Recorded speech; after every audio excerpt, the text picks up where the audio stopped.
Hello everyone, welcome back to the channel again. And on this episode we're going to have a bit of a catch up with how the restoration is going so far, which seems quite fitting as we've got some major parts back. So as you can see, we've got the frame back from the powder coaters, the petrol tank is back, that was powder coated as well. We've got a load of chrome bits, which we'll have a look at some of those in a minute. We've got a load more powder coated parts down here, and we've got some plated parts as well. So a bit of an update on how things are going. I'm actually going into hospital for an operation tomorrow, and although it's I'll be in and out the same day, there's going to be a few days of recovery at least, I think, after that. So hopefully it won't interrupt the content coming out too much, but obviously I've got to recover from that before I can continue with this. But that aside, this is an exciting time for the restoration because obviously most of the major parts are now back. I'm still waiting on the forks, although apparently they have been re-chromed, but one of them failed final inspection, so that's gone back to be redone, so that's delayed that slightly. And I don't think I'm going to be getting the bodywork back probably until after Christmas, but that's the last part of the puzzle anyway, so I'm not too worried about that right now. So onto this this frame and the powder coating. I'll give these guys a shout out. They didn't give me any kind of discount or anything, but they have done a cracking job. The guy's into his motorbikes. We did talk about the finish I wanted on this, and I think they've done it to justice. So they're Redditch powder coating and shot blasting, they're called. And I would highly recommend them and definitely be using them again. If you remember when I had the SRX 600 done, if you watched that series of videos, I took that somewhere where they made a bit of a mess of it, to be perfectly honest. They shot blasted and powder coated over the VIN plate, which you know, was partly my fault. I should have taken it off, but I thought they'd know better. Apparently not, but there you go, you live and learn. This one actually didn't have a VIN plate on this particular bike, on the UK spec bikes. It's was round here on the frame. I don't know if you can see that very well. In fact, you can probably just see the holes, actually, one there and one there. So I've cleared the holes. You can get recreation plates, which I'm going to do, and put that back on. One thing I particularly liked about what these guys have done is they've masked every single hole by putting, where the threads are, by putting like bits of paper in there, so you can see that the threads are nice and clean. Obviously I've got to go around and take all these little bits of paper out. Anywhere where there was larger holes, like in the top here, they've used like a metal foil. See if I can get some of that off to show you. Yeah, so it's if you've ever taking the metal foil off around the top of a wine bottle or something like that, or a bottle of port, it sort of resembles that. So they've used that where necessary. So they've used it, for instance, here on some of these exposed threads. But the nice thing about that is, although I may have to clean up some of the threads, it's going to be a lot less work than it was on the SRX, where they didn't bother masking anything. So that's good. I'm really pleased with this finish. It's really come up quite well. The other nice thing is where the frame number is here, they've done a thinner coat on this, just so it doesn't cover up the frame number, which is nice. So yeah, really pleased with that. I probably wouldn't have gone for powder coating. I'd much prefer a painted finish, if I'm honest with you. But this frame was in a state in places, and I was worried about how it was going to look if I painted it. So for instance, there's a spider on that, get off. So on the back here, for instance, I think it's been exposed to the elements, and you can see it looks quite gnarly, and I think if I just painted that, it would have been very much more obvious. So the powder coating has sort of helped cover some of that up. So that's the frame. I'm really pleased with that. Let's move on and look at some of the other parts. So as I'm sure you know, the Goldwing's got a false tank, or a tank under the seat, I should say, rather than where it normally would be on a motorbike.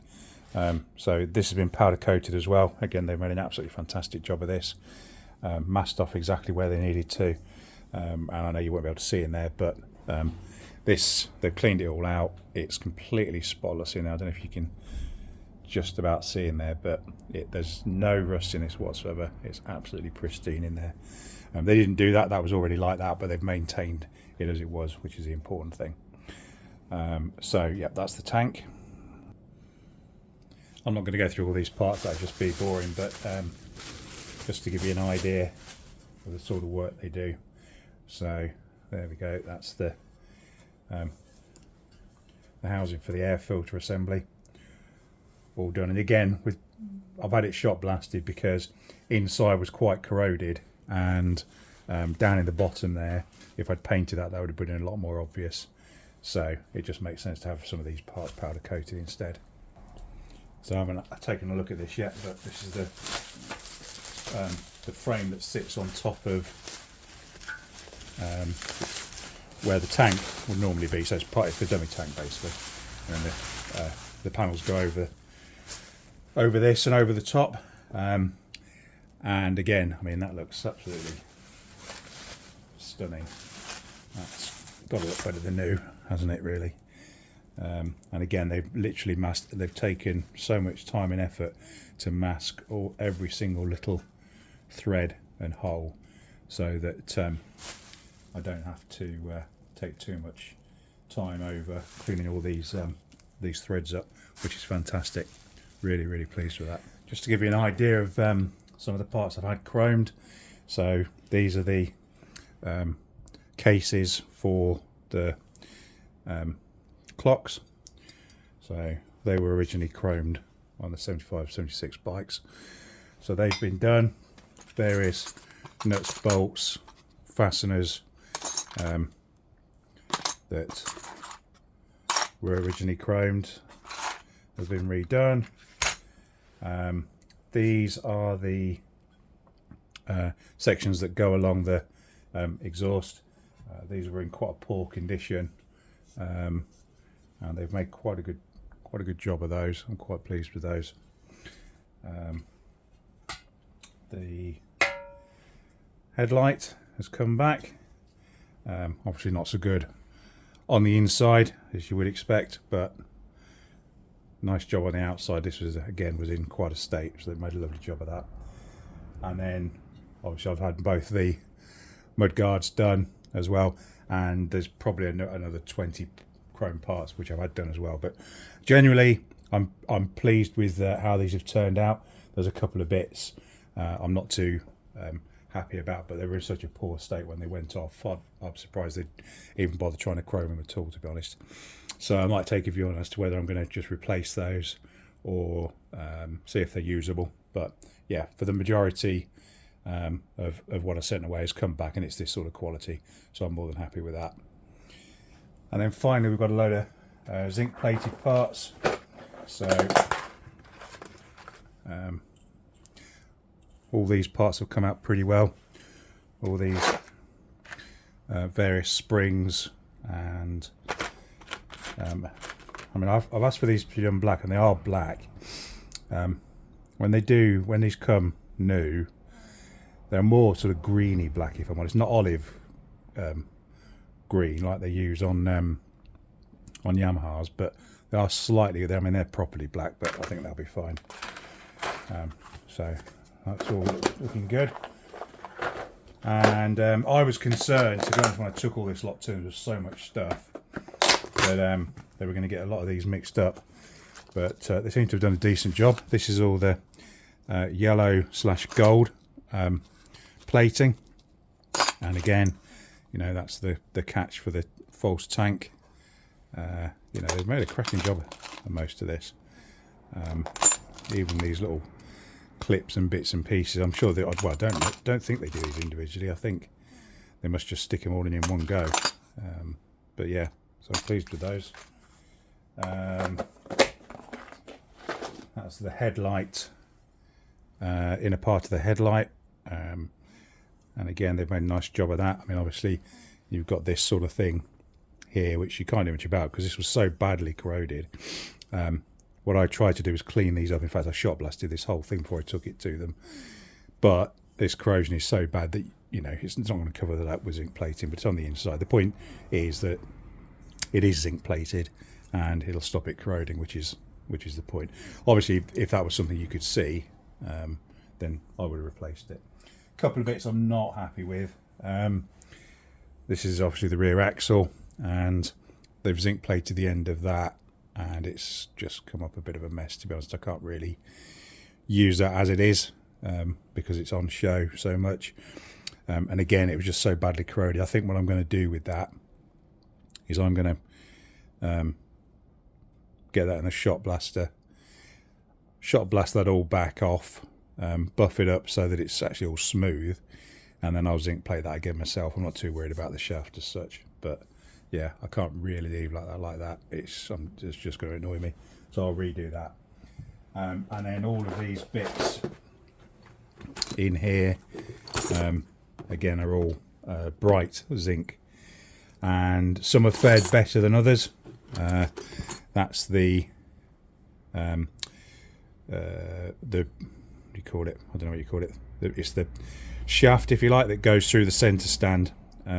So that's come up all right. Things like that have come up okay. Some of these, which are for the indicators, again, because they were rough, when they've been zinc plated, you can just see it. So again, I might rub these down myself and redo those.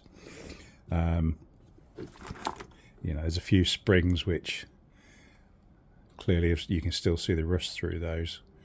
So I think maybe I should have taken a bit more time and cleaned these up a bit better before I took them to them, because although they dip them in acid to get everything off, as you can see from that, it's not always that effective, and you've still got a load of, well, muck and rust on there, and then they've zinced it, so it's just covered it over.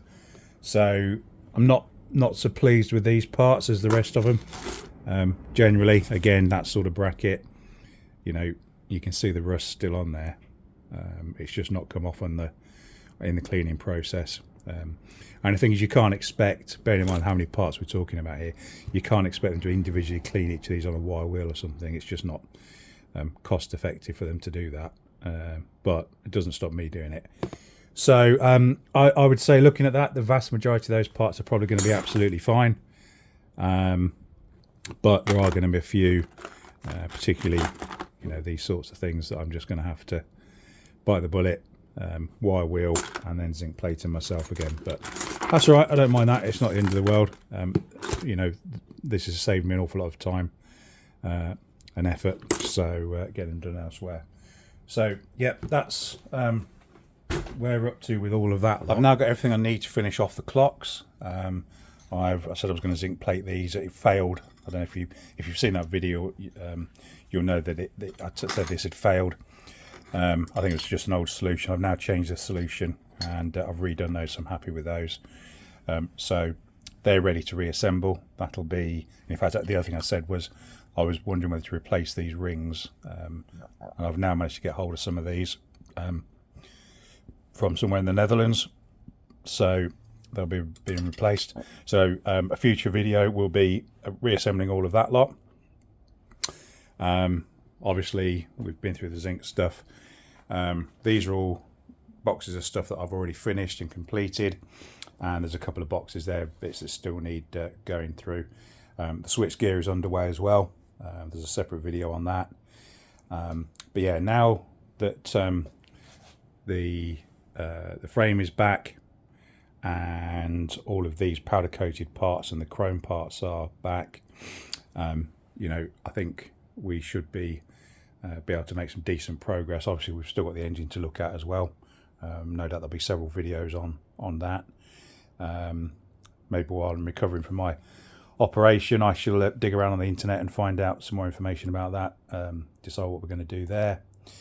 But yeah, my goal is to try and get this back up and running for, I can't remember what date it was. It was a date in June, I think, where there's a possibility of riding down to Sammy Miller's in Southampton, or somewhere near Southampton, I think it is. And the other thing that we've been talking about is the idea of riding over to David Silver's museum, which is over in Leiston, I think it is, which is over on the east coast of the UK. So it's several hours ride, and I could do it on the CBX 550, or even probably the SRX, to be fair. But it'd be a nice run out and shakedown for this, particularly going to David Silver's. David Silver's is obviously a Honda guy through and through, so it'd be nice to be able to go on this when it's done. Anyway, that's it for this video. Hopefully you've enjoyed the content. If you have, please give it a thumbs up, subscribe down below, and I will see you in the next video.